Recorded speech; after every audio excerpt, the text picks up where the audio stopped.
Hi guys, welcome to another big Jimny video. This week we're going to look at both the Gen 4 and the Gen 3. The hot topic on the forums this week appears to be how to get your steering straight after a lift. As you can see, we have both a Gen 4 on a 2-inch lift here and a Gen 3 on a 3.5-inch lift. And on both of these I've had to look at how to adjust the steering to make it straight. If you like my videos, then please click the like button. And of course, if you want to hear alerts from me, then click on subscribe and you'll get informed when the next video is coming along. So, steering and steering straightness. We need to emphasize a few things before we start. Okay, when you lift a Jimny, a number of things happen. The first thing is that the caster angle of the wheels changes. Caster is like on a shopping trolley, about keeping the wheels straight. Okay, so when the caster angle changes, the wheels tend to not turn so easily if they go one way, or turn too easily if they go the other way and not self-straighten. Okay, and it's that self-straightening function that is really the thing that affects you when the caster angle changes. Okay, so I find on 2-inch lifts it doesn't really affect the caster angle enough to warrant doing any correction. Obviously on this one at 3.5 inches it does, but just to be clear, steering straightening has got nothing to do with caster angle. So we're not talking about caster angle today, and anyone who says we are, I'm afraid to be blunt, is wrong. Okay, it does not affect the angle of the steering wheel itself. This is the effect here. I'll show you a picture now of what it looks like inside the car. Simply, the car's driving straight, but your steering wheel is slightly offset to one side. That's what we're talking about today, not caster correction. When you lift it, a couple of things happen apart from caster correction. The one is that we've got the panhard rod. Here is a handy panhard rod. Okay, and if you imagine, the panhard rod is one side of a triangle with the axle at the bottom and the spring at this side at the side. Okay, when you lift it, this goes up. And if you'll remember Pythagoras and all that kind of thing, angles, lengths of sides and all that from school, okay, because this is a fixed length, if it's gone up, it's pulled that side in. Okay, we just pulled the axle to one side. So one effect of lifting is that the axles move slightly to one side, making the car sit slightly different to the axles underneath. Okay, that's why you see extended panhard rods. Again, back to the lifts. 2-inch lift, I don't think you need it.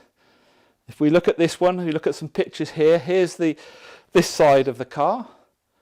You can see where the wheel is lined up with the wheel arch, and in this picture you see the other side of the car where the wheel is aligned with the wheel arch. And you see, yes, those of you who are very observant may be able to make a difference, but it is millimetres. Someone will tell you the right one, but it's somewhere around about 3 millimetres, possibly 4 millimetres difference.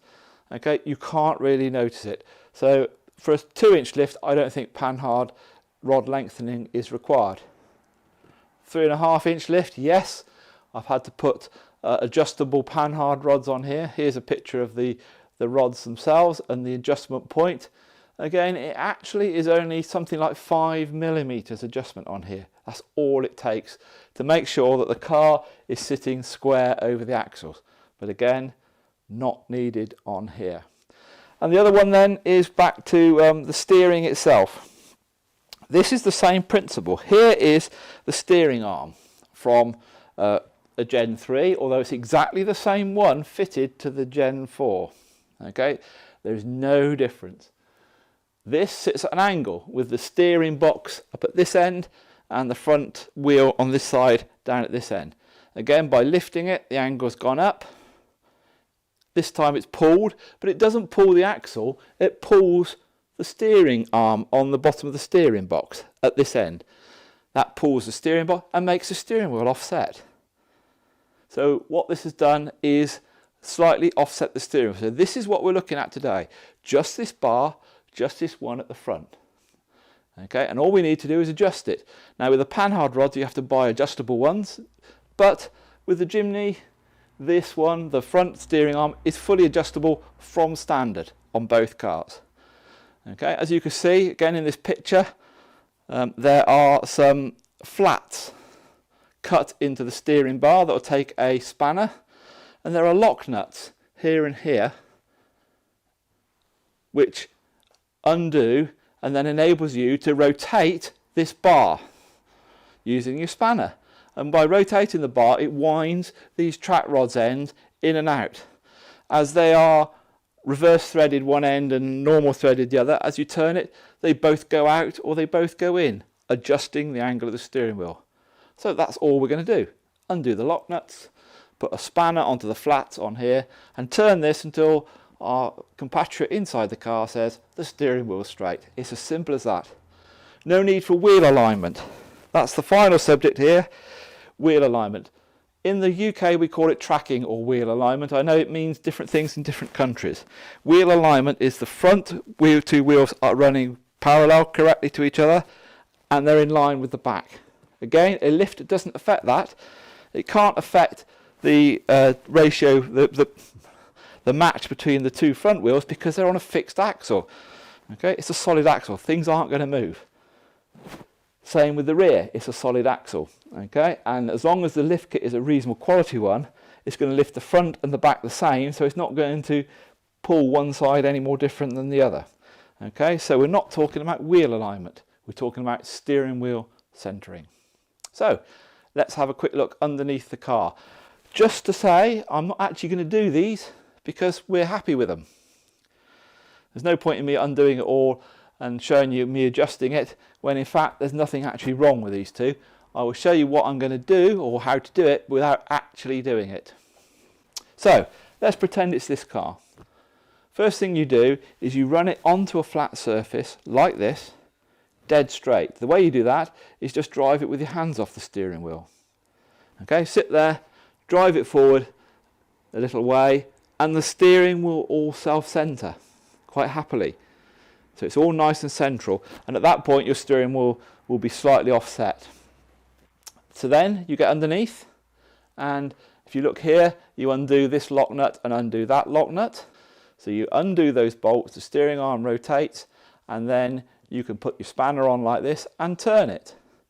And what you do is, depending on whether your steering wheel has gone to whichever side it's gone to, I must be honest with you, I don't know whether it changes over from left-hand drive to right-hand drive. Okay, so I'm not going to say do it this way to tighten it and move it and do it that way to do that. Just put your spanner on the bar like this and rotate it round until your person tells you which way it's moving inside, and you keep adjusting it. At that point you've done one adjustment. I would then take the car out, drive it around in the block, come back, drive it in a nice straight line again, and check where the steering wheel sits. You sometimes find you have to do two ways of two attempts at this just to get that final alignment done, and then tighten up the lock nuts. Job done. No need to go to a garage, no complex laser alignment equipment or anything like that, just a quick play with the spanners and you're done. So thank you very much. If you've enjoyed this video, as I said before, please like and subscribe, and I'll see you later on down the road in the next Big Jimny video.